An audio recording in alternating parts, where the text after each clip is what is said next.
As realm-renowned bard and poet laureate Flo Rida famously wrote, "Apple-bottom jeans, little bat fur, floating eyeball got me looking at her." It's ahead of its time, but few knew that it actually described Arcane Eye. I'm John, an adventure writer at dumbestdnd.com, and today we're looking at Arcane Eye, a 4th level spell from the School of Divination in D&D 5e. Available to wizards, artificers, and clerics in the Knowledge and Arcana Domains, Arcane Eye lets you create an invisible hovering eyeball. A concentration spell that lasts an hour, Arcane Eye puts the eye in team. Where my brain goes with Arcane Eye is the scene in Prometheus where the explorers want to get a view of the entire cave network, so they send some drones, lovingly called pups, out ahead to get the rendering. The drones set off through the tunnels and send the data up to Edris Elba, who then gets a look at the entire dungeon, or cave system. Same concept with Arcane Eye, except the eye is real small and invisible, and there aren't any aliens, in most cases. Our poll on Threads was pretty split on common uses, with most pointing out that scouting ahead, or mapping out dangerous areas, as the primary uses. This spell has a lot of "can I" questions followed by "no" responses, so it's an important spell for DMs to understand in terms of limitations. Arcane Eye is another spell most folks think of as something you'll do outside of combat, but only taking one action to cast, it might be necessary mid-battle if you need to look for a quick exit further down the hall. If you're looking for uses or history, bump further ahead. Otherwise, let's take a look at the rules as written to explore further. You create an invisible magical eye within range that hovers in the air for the duration. It's invisible, which means most creatures will not be able to see it. However, Grimlocks and Grey Oozes who have blind sight, or anyone with true sight can perceive it, which may mean you need to work with your DM on how to handle those situations. Personally, unless I've set up an anti-magic field in the dungeon, I'll let that thing flit around without issue. It's not a creature and doesn't really have a physical component, so it's likely it's capable of avoiding baddies without any problems. Think of the following scenario. Boblin the Goblin and Mongo the Monodrone are discussing last night's hat fight when Mongo notices the 1-inch eye. It's not like he immediately knows it's being cast from Arcane Eye.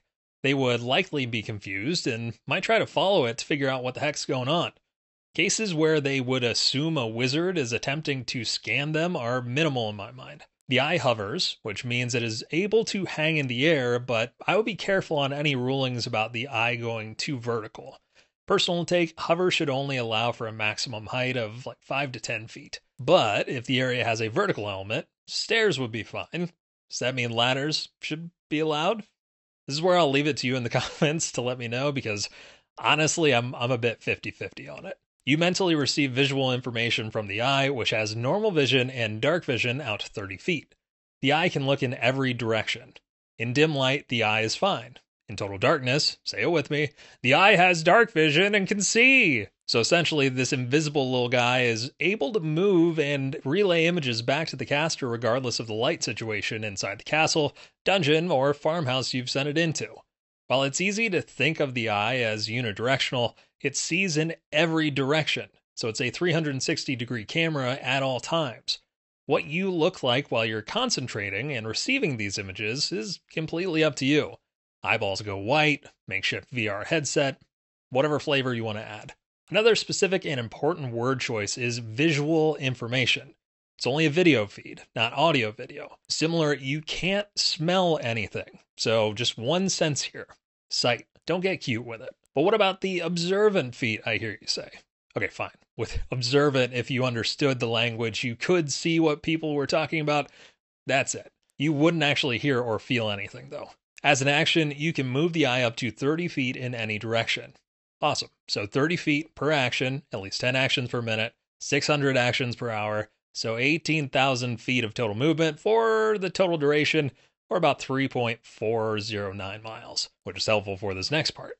There is no limit to how far away from you the eye can move, but it can't enter another plane of existence. As discussed, the limit seems to be how far the eye can move from the caster in the duration, so 1 hour, roughly 3.5 miles. In reality, you probably will never need to move this far, but the rules basically say, do your thing and don't worry about the distance.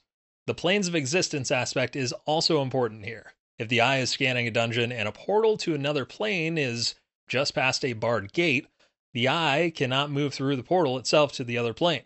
That also means it could not go rooting around in a bag of holding to see someone's hidden inventory. A solid barrier blocks the eye's movement, but the eye can pass through an opening as small as 1 inch in diameter. This 1 inch in diameter verbiage is the closest language to exactly how large the eye is, so consider the size of a quarter or 2 pence. That's the size of a space that would need to be available for the eye to move through. Sewer grate or barred prison door? No problem. Closed doors? Sure, if there's a crack at the bottom that's an inch wide, but who would have that shoddy of craftsmanship in a dungeon? Important to remember, if you can use Arcane Eye, enemies that are casters could also be using Arcane Eye. This is easily thwarted by befriending a monodrone or some other such thing with true sight. There's monodrones all over the place, right? In reality, a sturdy door is likely good enough. Even worse, certain villains will likely know about scrying and invisibility, so they may have traps set up that reveal the eye itself if they're in a cave or something that doesn't allow for easy door installation. If you're planning on using Arcane Eye as a dungeon mapper, be sure your table is cool with it.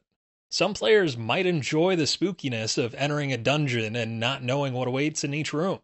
Others may prefer to get as much information as possible so they can add the appropriate buffs before they go in. However it might play out, there's no hurt in determining if you're going to ruin the fun with Arcane Eye. When I was starting out, I'd roll out the entire Dyson's map that I'd printed off at Staples, and after a few sessions, my players were like, hey, when you know the full layout, our strategy is different than if we didn't know what we were getting into. Since then, they've taken a room-by-room approach because that's their preference.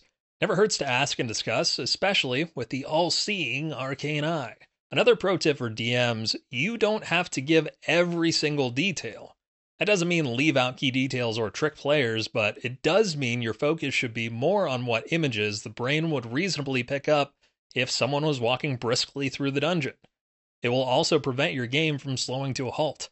Okay, last DM note, don't get all huffy when the caster uses this spell.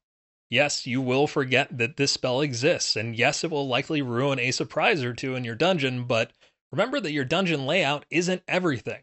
The Mimic in Room 5 just looks like a chest to the eye. Unless the caster's passive perception is higher than a trap DC, the eye probably can't see it. Don't get all mopey about it, be glad your players are thinking ahead. All of that out of the way, let's take a look at some of the uses for Arcane Eye.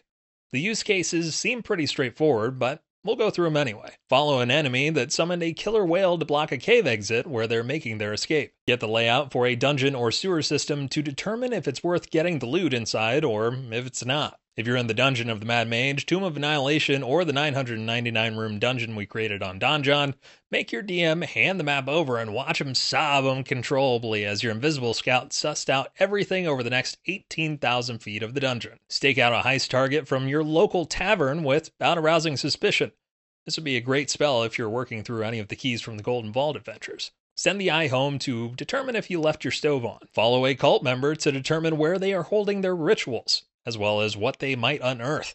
It might just be a potluck. If you've got the observant feat, Arcane Eye can be a great way to eavesdrop on a conversation if you speak the language of those you're observing. Follow, read those lips, and learn the important deets. This one is a bit extreme, but Dr. Urias' papers pointed out that one could technically cast clairvoyance on any area within range that the Arcane Eye saw. Meaning if the eye transmitted the image, you could then cast clairvoyance in that area. Range on clairvoyance is 1 mile, and as you can already see, you could use hearing to hear what's going on in that area.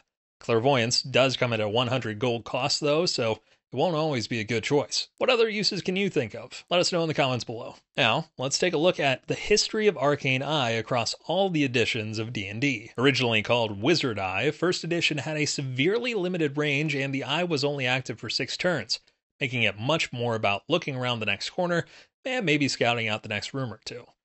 In 2nd edition, the eye could see with infravision up to 10 feet, and the ruling of 1 inch in diameter was added, along with a stipulation where the wizard could reconnect to the eye if their concentration was ever broken. The caster was also subject to any gaze attack met by the eye. 3rd edition of D&D changed the name to Arcane Eye and added it to the Sorcerer's spell list, and used a majority of the verbiage that 5e now has. It did add some limitations of how far the eye could move if it was looking up or down, and only lasted a minute. Casting time was also 10 minutes. Finally, in 5th edition, the length of time was expanded, who could cast was more inclusive, and what could be seen was made more broad. Best version to date. Final thoughts, Arcane Eye is a great utility spell, though the 4th level slot can feel a bit high. The benefits of Arcane Eye and the duration definitely explain away the high cost, but its use will be highly dependent on what your adventuring day will bring. If you're diving into a dungeon, this is an absolute must. Just cross your fingers that there are no doors. Let me know what we missed in the comments below, and until next time, roll high and stay ridiculous. Thanks for watching.